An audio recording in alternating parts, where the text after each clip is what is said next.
ঠিক গত ক্লাসে তোমরা কোণের মান অনুসারে প্রকারভেদ দেখেছো। আজকে আমরা অঙ্কন অনুসারে কোণের প্রকারভেদ দেখব। তো চলো আমরা শুরু করি। কোণের প্রকারভেদ কোণকে আমরা দুভাগে ভাগ করতে পারি। আমরা গত ক্লাসে এই ব্যাপারগুলো নিয়ে আলোচনা করেছিলাম। আজকে আমরা নতুন কিছু শিখব অঙ্কন অনুসারে। 1 নম্বরে সন্নিহিত কোণ, 2 নম্বরে পূরক কোণ, 3 নম্বরে সম্পূরক কোণ, 4 নম্বরে একান্তর কোণ, 5 নম্বরে অনুরূপ কোণ, 6 নম্বরে বিপরীত কোণ, 7 নম্বরে উন্নতি কোণ এবং 8 নম্বরে অবনতি কোণ। তো সন্নিহিত কোণ বলতে আমরা কি বুঝি? একটি সরলরেখার সাথে আরেকটি রেখাংশ মিলিত হয়ে যে দুইটি কোণ উৎপন্ন হয় তাদের সন্নিহিত কোণ বলে। যেমন এখানে দেখো আমি একটি সরলরেখা, উপরে আরেকটি সরলরেখা আঁকলাম, ফলে এখানে দুটি কোণের সৃষ্টি হলো পাশাপাশি। এই দুইটি কোণকেই আমরা সন্নিহিত কোণ বলতে পারি। যেমন ক, খ এবং গ একটি কোণ, একইভাবে ক, খ, ঘ আরেকটি কোণ। তাহলে একই সরলরেখার উপর যেহেতু হয়েছে, তাহলে এই দুটি কোণকে আমরা সন্নিহিত কোণ বলতে পারি। তোমরা এখানে দেখতে পাচ্ছ এই কোণটি 75 ডিগ্রি, তাহলে বাকি কোণটি 105 ডিগ্রি। তাহলে এখানে ক, খ, গ এবং ক, খ, ঘ হলো দুটি সন্নিহিত কোণ। আবার এদেরকে আমরা একটি অপরটির সম্পূরক কোণও বলতে পারি। তো যদি তোমাদের প্রশ্নে আসে যে 75 ডিগ্রি কোণের সম্পূরক কোণ কত, তাহলে অবশ্যই বলবে 105 ডিগ্রি। আর যদি বলা হয় 105 ডিগ্রি সম্পূরক কোণ কত, তাহলে বলবে 75 ডিগ্রি। তো চলো আমরা পূরক কোণ কাকে বলে। দুইটি সন্নিহিত কোণের সমষ্টি 90 ডিগ্রি হলে তাদের পূরক কোণ বলে। যেমন এখানে একটি সরলরেখার উপর লম্ব আকারে আরেকটি সরলরেখা অঙ্কন করলাম, এবং এটাকে যদি আমরা অর্ধেক করি বা কম বেশি হলেও সমস্যা নেই। তো এখানে দেখো আমি দুইটা কোণ সৃষ্টি হলো, একটার নাম হচ্ছে ক, খ এবং গ, এবং আরেকটি কোণ হচ্ছে গ, খ এবং ঘ। তাহলে এখানে 35 ডিগ্রি যে কোণটি, তাহলে 90 ডিগ্রির যদি 35 ডিগ্রি কোণ এই প্রথমটি হয়, তাহলে দ্বিতীয়টি হবে 55 ডিগ্রি। তাহলে এখানে ক, খ, গ এবং গ, খ, ঘ হলো একটি অপরটি পূরক কোণ। আশা করি তোমরা পূরক কোণ বুঝতে পেরেছ। তাহলে 35 ডিগ্রির কোণের যদি পূরক কোণ তোমাকে জিজ্ঞাসা করে কত, তাহলে বলবে 55 ডিগ্রি, মানে 90 ডিগ্রির বাকিটুকু। এরপরে আমরা দুইটি কোণের সমষ্টি যদি 180 ডিগ্রি হয়, তাহলে সেই কোণটাকে বলবো সম্পূরক কোণ। তো দেখো আমি একটি কোণ আঁকতেছি। এখানে একটি সরলরেখার উপর আরেকটি সরলরেখা অঙ্কনের মাধ্যমে একটি কোণ সৃষ্টি হলো, এবং এই পাশে অপর একটি কোণ সৃষ্টি হলো।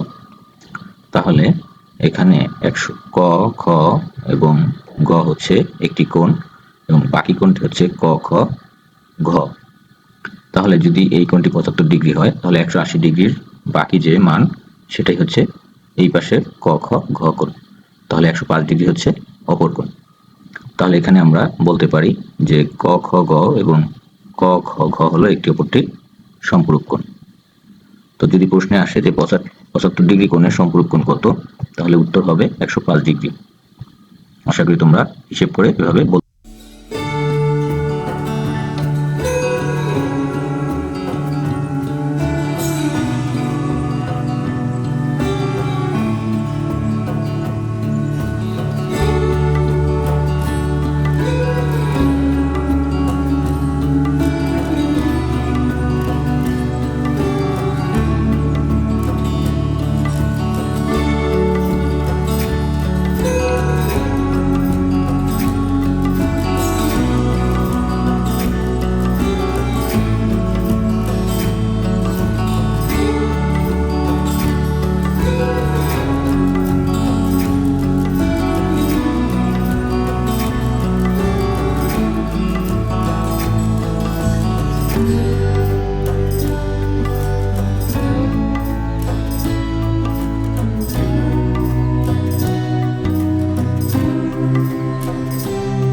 পারবে।